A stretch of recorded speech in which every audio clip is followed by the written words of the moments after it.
What's going on, guys? Coach Chris here with Forged Through Faith, and today we're going to be diving into something that you'll commonly see in gyms around the country when people squat, and that's called a butt wink. Okay, so what I want to discuss, and I'm going to do a couple videos on this, is what it is, what could be causing it, and how to dissect what is causing it for you and what to do from there. Okay, so what is a butt wink? When you get into a squat, right?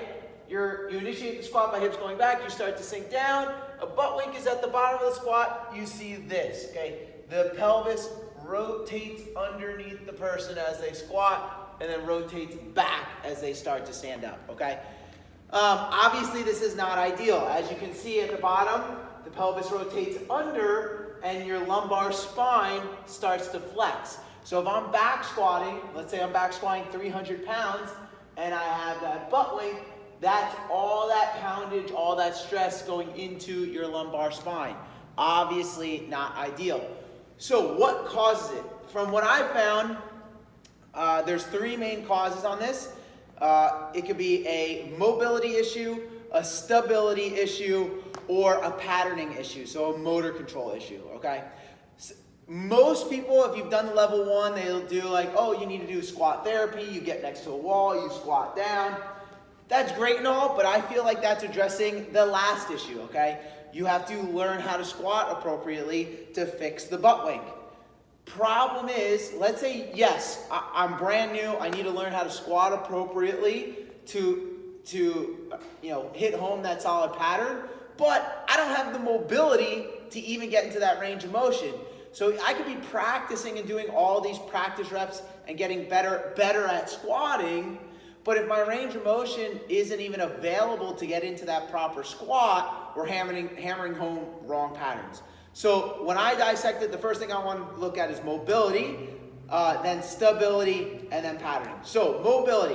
When you are squatting, you have to be able to have both external rotation and internal rotation of the head of the femur within the hip socket, okay? External is rotating out. Internal is rotating in, okay? So what you can have someone do, or what I would do with someone, is you want to have someone lay on the ground and passively take their leg through that range of motion, okay?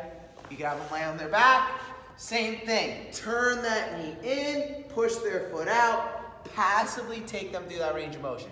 So that's the first thing you're going to look at, because if they can get there with you pushing them, they have the flexibility or the mobility to get into that range. They just don't have the ability to express themselves in that range, okay?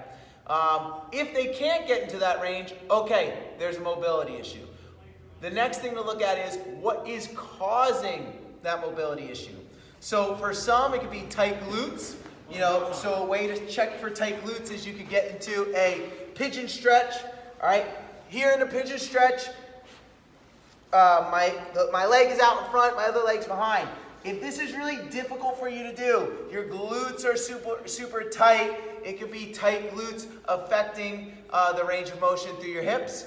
Another thing you can do is have someone sit and do what's called a hip windshield wiper, where I bring my knees down towards the floor. I want to do this without excessive rotation through my core. If I can only get about this far, I'm super tight in the hips as well. Okay, so maybe that's, again, tight glutes or just tight ligaments rotating through the hips, okay?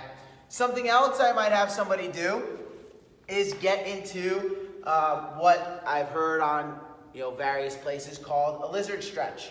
So what that looks like is I'll get into a stretch like this, bring my elbows down to the floor, and get into this position here.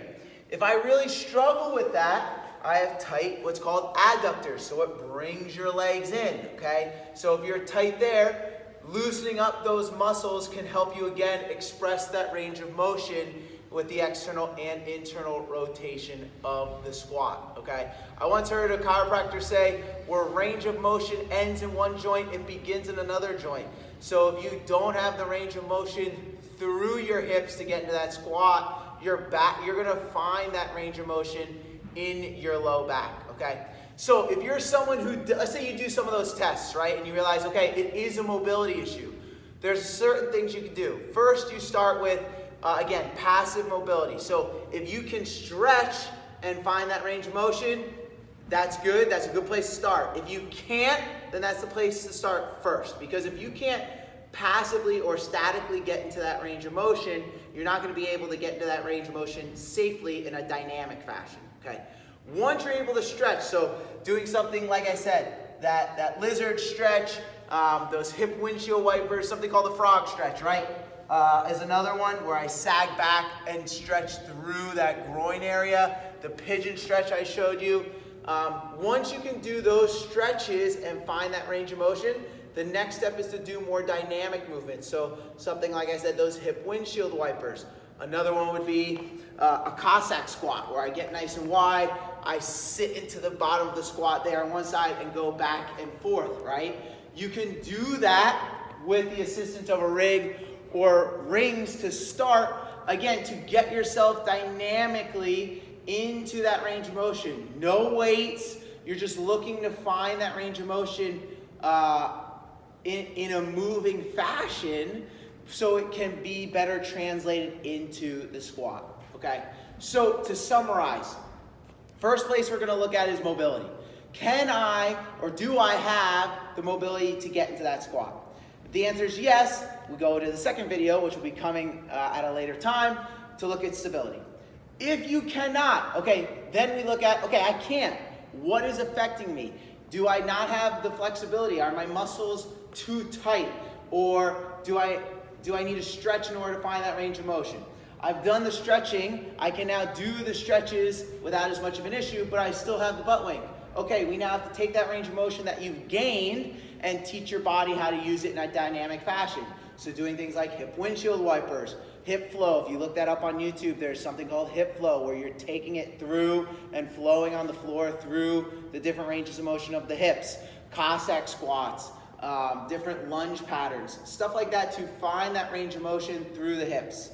Okay, so if you're someone with a butt wing, try that first. If that's your issue, work on those stretches, work on those mobility drills to find the range of motion in the squat. And then if that's not you, or you've checked that box and still have an issue, you can look forward to video number 2.